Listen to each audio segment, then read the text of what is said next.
Bonjour, bienvenue sur Objectif Math. Dans ce quatrième paragraphe sur les espaces vectoriels, nous étudions les familles génératrices. Nous donnons une première propriété. E désignant un espace vectoriel sur le corps K, et les f indices I y parcourant un ensemble d'indices grand I, formant une famille de sous-espaces vectoriels de E, l'intersection de tous ces sous-espaces vectoriels f indices I est aussi un sous-espace vectoriel de E. Pour la démonstration, notons G cette intersection de tous les f indices I. G est une partie de E car les f indices I, étant des sous-espaces vectoriels de E, ce sont des parties de E. G est une partie non vide de E. En effet, les f indices I étant des sous-espaces vectoriels de E, ils contiennent tous le vecteur nul. Donc 0 appartient à G. G est aussi stable pour les lois de E. En effet, si lambda désigne un scalaire et x et y deux éléments de G, G étant l'intersection de tous les f indices I, x et y appartiennent à tous les f indices I. Et donc pour tout I, lambda.x plus y appartient à f indices I, car ces f indices I sont des sous-espaces vectoriels de E, ils sont stables pour les lois de E. Donc lambda x plus y appartient à G.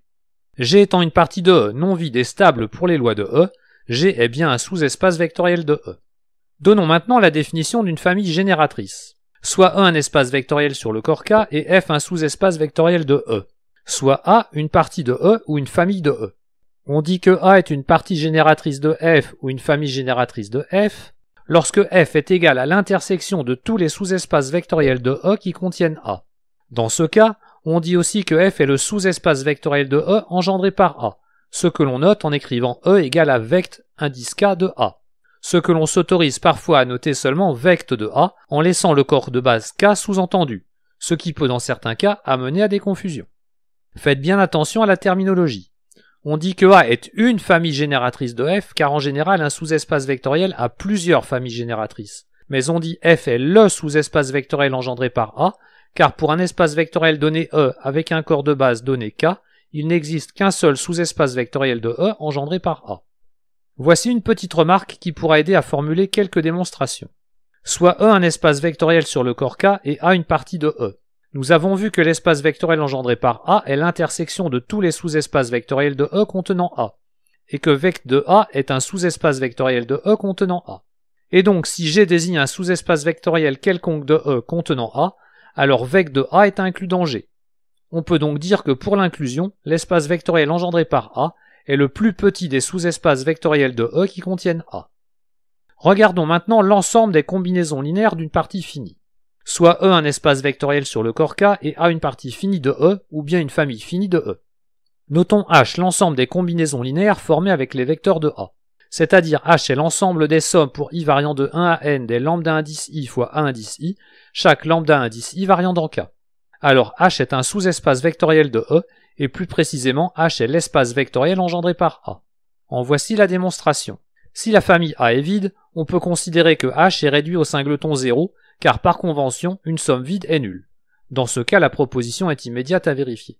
Sinon, pour commencer, H est bien une partie de E, car tous les éléments de H sont des combinaisons linéaires d'éléments de E qui appartiennent bien à E. H contient bien le vecteur nul, car en prenant tous les lambda indices I nuls, la combinaison linéaire somme pour I variant de 1 à n des lambda indices I fois 1 indice I est nulle. Et H est stable pour les lois de E, car si mu est un scalaire quelconque et x et y deux éléments de H, x s'écrit avec une combinaison linéaire des éléments de A, tout comme y.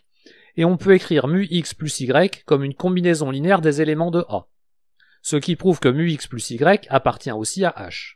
Il reste à montrer que H est le sous-espace vectoriel de E engendré par A. Les éléments de A appartiennent tous à H. En effet, il suffit de choisir un coefficient lambda indice I égal à 1 et tous les autres nuls pour prouver que A indice I appartient à H. Nous montrons maintenant que l'espace vectoriel engendré par A est inclus dans H. Je vous rappelle que l'espace vectoriel engendré par A est l'intersection de tous les sous-espaces vectoriels G de E qui contiennent A. Mais H est l'un de ces sous-espaces vectoriels G. Et l'espace vectoriel A est inclus dans chacun de ces sous-espaces vectoriels G. Ainsi, on a prouvé que l'espace vectoriel engendré par A est inclus dans H. Montrons maintenant que H est inclus dans l'espace vectoriel engendré par A. Nous savons déjà que l'espace vectoriel engendré par A est un sous-espace vectoriel de E. Il est donc stable pour les lois de E. Et comme A est inclus dans l'espace vectoriel engendré par A, toutes les combinaisons linéaires d'éléments de A appartiennent à l'espace vectoriel engendré par A. Ce qui veut dire que H est bien inclus dans l'espace vectoriel engendré par A. La démonstration est ainsi terminée. Nous disposons maintenant d'au moins 3 façons pour prouver qu'un sous-ensemble d'un espace vectoriel est un sous-espace vectoriel. Soit E un espace vectoriel sur le corps K et F une partie de E. Pour prouver que F est bien un sous-espace vectoriel de E, on peut au choix montrer que F vérifie la caractérisation des sous-espaces vectoriels, c'est-à-dire que c'est une partie non vide de E, stable pour les lois de E. Mais on peut aussi essayer de montrer que F est une intersection de sous-espaces vectoriels de E. Et on peut aussi essayer de construire une famille génératrice de F. Nous verrons d'autres procédés dans les chapitres à venir. Donnons un exemple d'application de la troisième méthode. Considérons F l'ensemble des polynômes réels de degré au maximum 3, admettant 1 et 2 comme racines. Déjà, ça ne coûte rien de remarquer que F est un sous-ensemble de R indice 3 de X, qui lui a une structure d'espace vectoriel. Les polynômes dans F admettant 1 et 2 comme racines, ils se factorisent par x-1 et par x-2. On peut donc écrire F comme l'ensemble des x-1 fois x-2 fois ax plus b où a et b varient dans R. Ou encore en développant l'expression comme l'ensemble des a fois x fois x-1 fois x-2 plus b fois x-1 fois x-2 où a et b varient dans R. Et en posant grand A la famille formée des deux polynômes grand X fois x-1 fois x-2 et x-1 fois x-2, on a en fait montré que F est l'espace vectoriel engendré par A. Et donc F est bien un sous-espace vectoriel de R indice 3 de X. Il nous reste à voir quelques propriétés de l'opérateur vect. Soit E un espace vectoriel sur le corps K et A et B deux parties de E. Si A est incluse dans B, alors l'espace vectoriel engendré par A est inclus dans l'espace vectoriel engendré par B.